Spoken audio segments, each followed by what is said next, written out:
Denied for that apartment? Car loan rejected? Credit card application declined? I've been there. I'm about to show you how I took my credit score from the 400s to over 800 and how you can do too. No fluff, no BS, just the exact steps that work for me and thousands of others. And the best part, you can start seeing results in as little as 7 days. Even if your score feels beyond saving, trust me, it's not. The first step in improving your credit score is knowing exactly what's holding it back. To do this, you need to pull your credit report. It's simple, free, and crucial for spotting issues. Your credit report shows your payment history, balances, and account details that lenders use to judge your financial reliability. Even small errors like an outdated balance could drag your score down. Here are 3 ways to get access to your credit report. First is to start to head over to annualcreditreport.com. This is the official website on where you can pull reports from all 3 major credit bureaus like Experian, TransUnion, and Equifax. Best of all, it is completely free. Due to recent updates, you can now check your reports weekly instead of just once a year. All you gotta do is just fill out a form and request reports from any of the 3 credit bureaus. This is a simple process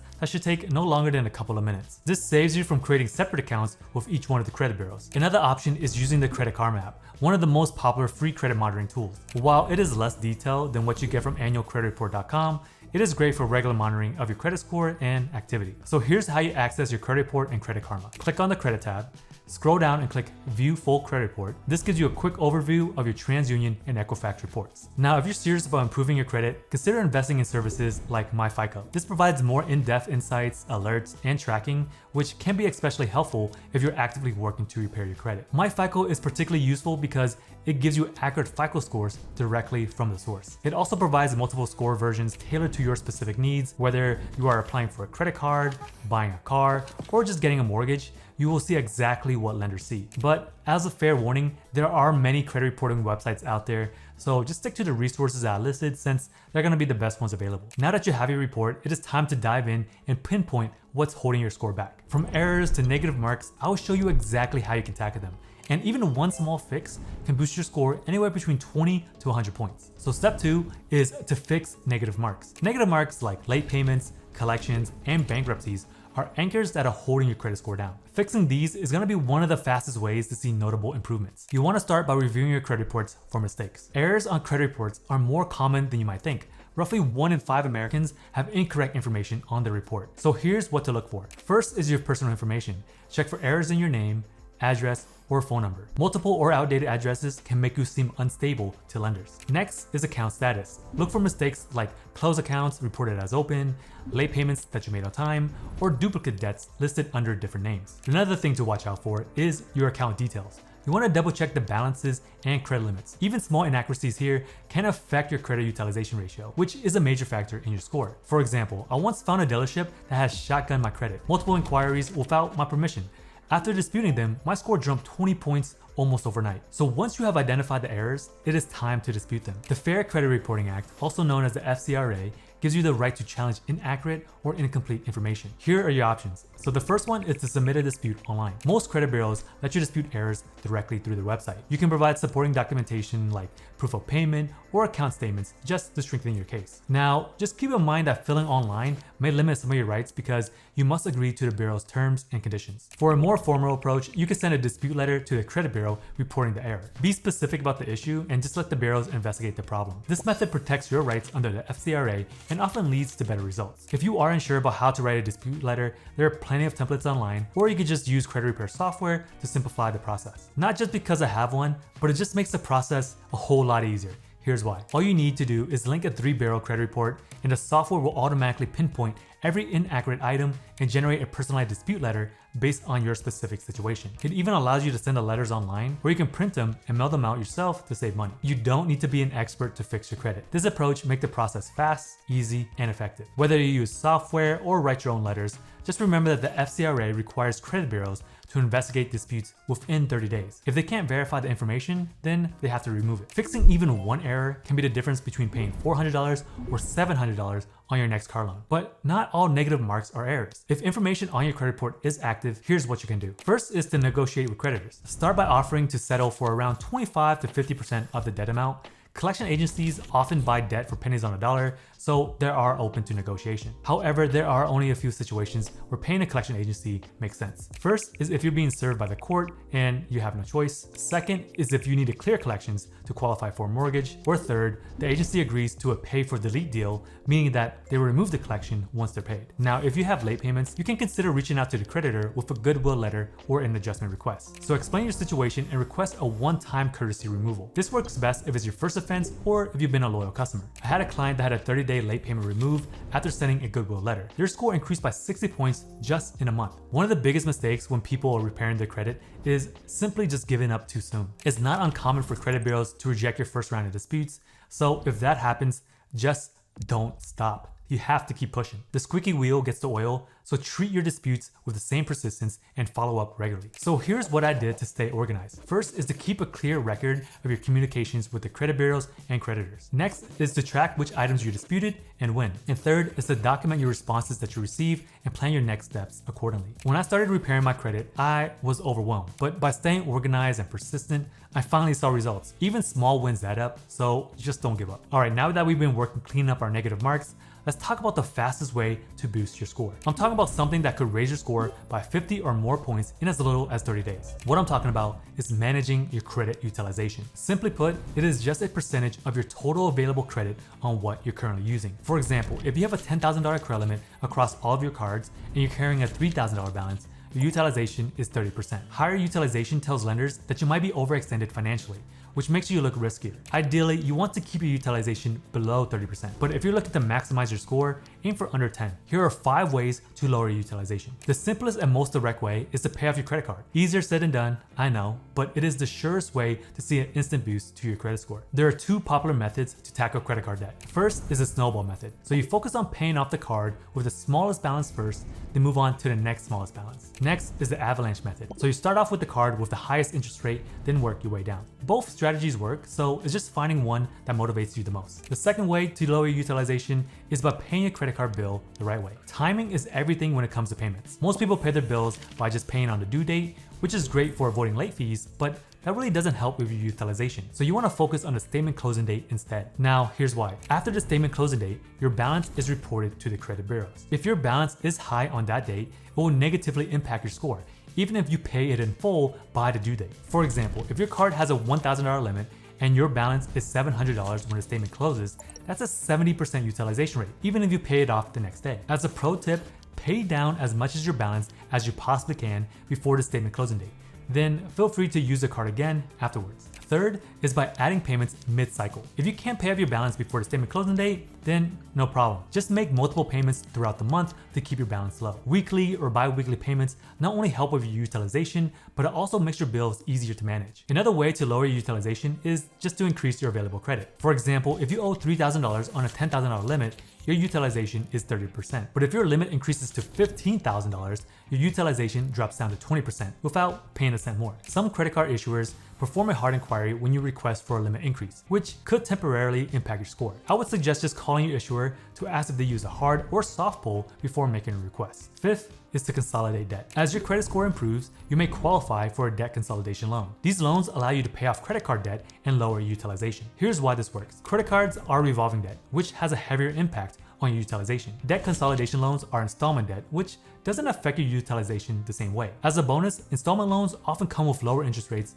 saving you money over time. When I first learned about utilization, I realized that I was maxing out my cards almost every month. Even though I was paying them off in full, my balances were being reported before I made my payments. So my utilization looked sky high. Once I started to pay down my balances before the statement closing date, my score jumped by 40 points in just 1 month. Lowering your utilization is one of the most powerful ways to see quick results, but sometimes you need an extra boost, especially if you're new to credit. That's where authorized users or trade lines come in. Being added as an authorized user means that someone with a good credit history allows you to piggyback on their credit card account. When they add you, their positive account history like high credit limit, low utilization, and on-time payments gets reported to your credit profile. This dramatically improves your credit score, especially if you're starting out or recovering from past credit issues. To get the most of the strategy, you need to follow these steps. First is to choose someone that you trust. They should have excellent credit habits, like a long account history, high credit card limit, and no late payments. Next is to clarify your role. Let them know that you don't need access to the card. Simply being added as an authorized user can improve your credit report without ever having to use the account. If you don't have someone who can add you as an authorized user, another option is to pay for access through a third party. This is often marketed as buying a trade line. Trade lines refer to any credit account that appears on your report. However, the term is often used to describe buying access to an authorized user account through a third party. Here's how it works. You pay a fee to be temporarily added to someone else's account. This usually lasts for 1 to 2 reporting periods. Their positive credit history is reflected on your report, boosting your score. If you're considered buying a trade line, follow these steps to ensure that you're getting the most value. First is to do your research. Not all trade line companies are reputable. Stick with well-known suppliers like Trade Line Supply, which has verified reviews and a proven track record. Second is to understand the cost. Trade lines can be expensive, ranging anywhere between $300 to over $2,000. If you're in the market for one, look for accounts that have at least a $5,000 credit limit and a history of 5 years or more for the best impact. Next is to time it right.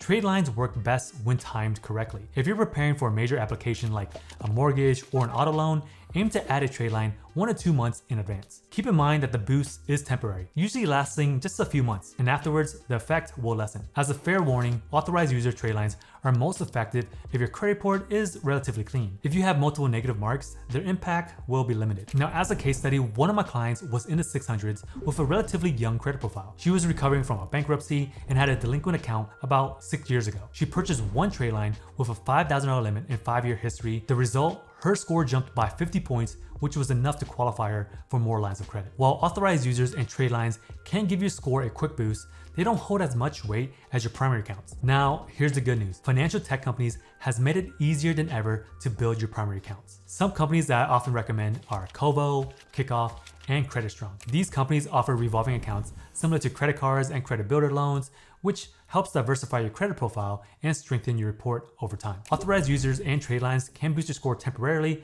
but if you're not careful, one common mistake can erase all of your progress. The simplest, most impactful step that you can take to improve your credit score is to stop applying for new credit when you don't need it. It might be tempting to open a new card for a sign-up bonus or rewards, but doing so can harm your score in more ways than one. Every time that you apply for a new credit card, loan, or another line of credit, the lenders perform a hard inquiry on your credit report. These inquiries can temporarily lower your score by a few points, and too many inquiries in a short period of time can make you look risky to lenders. But it doesn't stop there. When you open a new account, it also reduces your average age of credit history, a factor that makes up about 15% of your credit score. The younger your profile looks, the less favorable it is to lenders. There are times when applying for new credit makes sense. One is by building credit. If you're just starting, you will need accounts to establish your profile. 2 is debt consolidation. This is when you're combining debt into a lower interest loan. 3, the long-term benefits. When a new account offers significant rewards or a lower interest rate. Now, even in these cases, you gotta be strategic. You wanna space out your applications by 3 to 6 months to let your score recover. If you had multiple inquiries over the past 2 years, don't panic.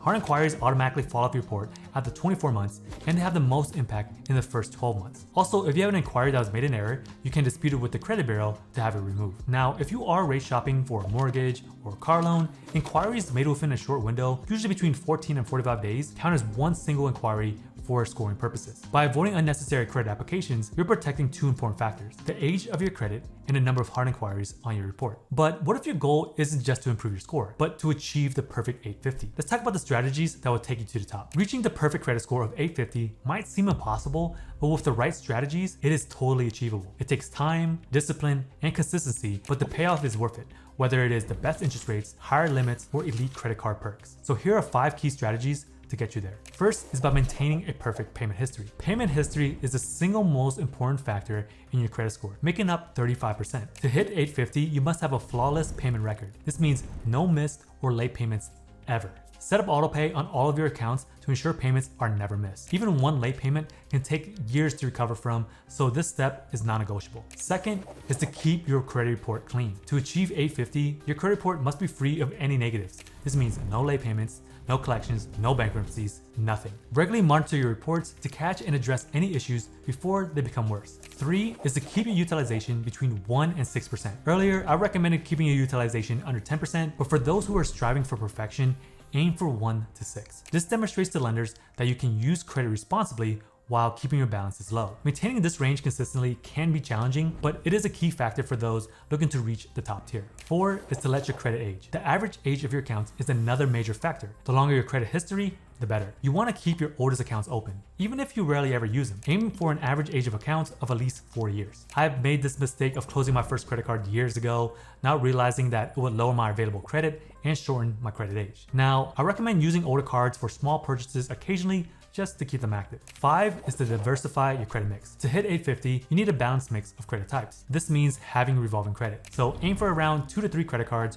with at least one with a $5,000 credit limit. Next is installment loans. So think mortgages, car loans, or personal loans. Lenders prefer to see low balances on installment loans compared to the original amount. So scores often peak when you are close to paying these off. Diversity shows lenders that you can manage multiple types of credit responsibly, which is critical for achieving that perfect score. Look, I get it. This might feel overwhelming. You're probably wondering, where do I even start? Let me break down your game plan for the next 7 days. Day 1, pull your credit report. Day 2, list all the negative items. Day 3, write your first dispute letter. Day 4, calculate your current utilization. Day 5, make extra credit card payment. Day 6, ask for a credit limit increase. Day 7, check for authorized user opportunities. That's not so bad, is it? It's about an hour of total spend across a week. Small actions lead to big credit score wins. So keep referring to this video. You're gonna need it as a reference guide while you're following these steps. All right, so now you have a game plan. Just remember that success doesn't come from knowing what to do. It comes from taking action. If you are serious about boosting your credit score, Credit Rehab Pro can simplify this process. With tools to identify errors, generate tailored dispute letters, and streamline your journey, you have everything that you need to take control of your credit. Click the link down below or scan a QR code to get started today.